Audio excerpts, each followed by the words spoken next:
like on cue. Mike Macdonald will call a timeout, and so halftime coming up in 34 seconds. What's coming our way?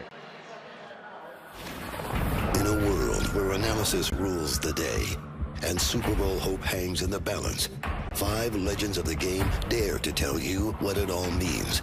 And every highlight counts. The Verizon halftime will see you at the half. All right, back here 36 seconds ago. Zach Charbonnet, we saw him walk off injured. EA, what do you got on him? Welcome to the Verizon halftime, the NFL, powered by Verizon 5G. Seattle dominant out of the gate. Opening kickoff 95 yards later. Rashid Shaheed and the Seahawks are rolling. They lead it as we welcome you to the Verizon halftime, 24-6. Moving on to the NFC Championship game if they can hold on for 2 more quarters. Right now, Gronk, the way this offense is going right now, there's no reason to doubt it. Yeah, everyone's been wondering going into this game, hey, is this injury to Sam Darnold's oblique going to hinder him, in this game? Well, they've been keeping him on the move throughout this whole first half, and it's showing no signs and no symptoms of the injury affecting him. There he goes, rolls out to his right, hits Cooper Kupp for an 8-yard gain, and now here we go. We got Mustafa, with the sack, bad block by the running back. But Sam Darnold right here lands on the football, and you can tell he's wincing a little bit. But he shows his toughness, his ability to roll to his left here, and he hits Jackson, Smith, and Jigba for a 4-yard touchdown. Sam Darnold and this offense is very powerful. They're hot right now. They have 24 points in the first half. In the prior 2 games, they only scored 13 points total in each of those games versus San Fran. Any question about this defense being sharp after a bye week were answered really early. This defense has been great in the first half. Here, DeMarcus Lawrence on a stunt here, comes scot-free, lights up Brock Purdy, forces incompletion. Here on 4th and 1 after a controversial timeout, Lawrence stretches this play out with Juszczyk to the sideline, 3-yard loss, turnover on downs. Here, completion to Tongas. Ernest Jones, the 4th, strips him, forces turnover, Love on the recovery, and this defense has been all over the field. All right, Seattle up 24-6 at halftime. They are fishing for an opportunity to move on to the NFC Championship game. We know at least one team that's in the AFC title game, but man, was it a costly victory. We'll tell you why after this.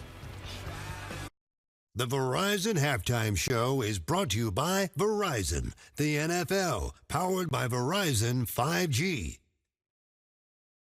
This broadcast is copyrighted by NFL Productions for the private use of our audience. Any other use of this broadcast or any pictures, descriptions, or accounts of the game without the consent of NFL Productions is prohibited.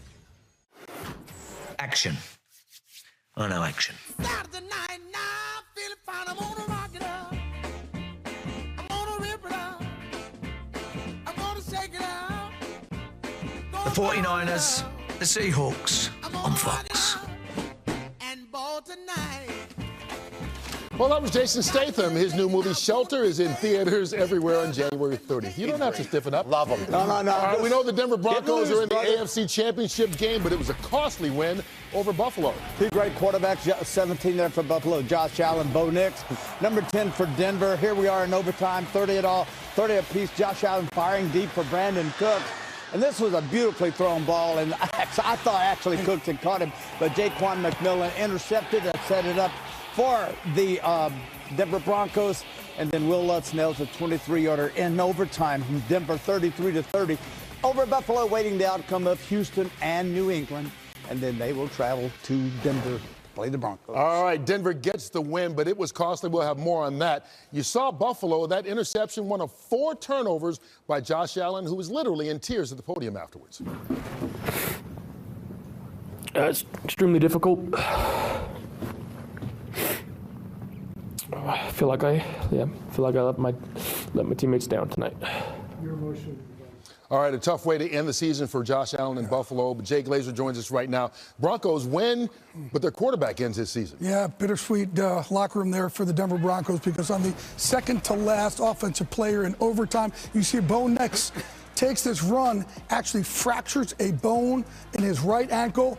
His season is over. Sean Payton said afterwards he's actually going to get surgery on Tuesday in Birmingham, Alabama. Jarrett Stidham is now the starter for them for the rest of the postseason. Yeah, and I know the Broncos fans are shocked. I think we were shocked when we found that out in our studio. It's going to be interesting to see what Sean Payton does with Stidham, how he's going to integrate him into the game plan. He hasn't thrown a ball since 2023. So it's been a few years that this guy has played, and he's going to go up against two of the toughest defenses in the league, especially that Houston defense. If they can beat New England, and that New England defense has been pretty good as well. So it's going to be a big uphill battle for the Broncos. Defense, run game, he'll figure something out. Sean Payton will figure something out. And they will be at home next week, no matter who they play. That may be the bright spot. Nick Foles won as a backup a couple of years ago. We'll find out more about that next week, but right now we got to find out who's going on from the NFC side as the Seahawks are in control with another half left to play.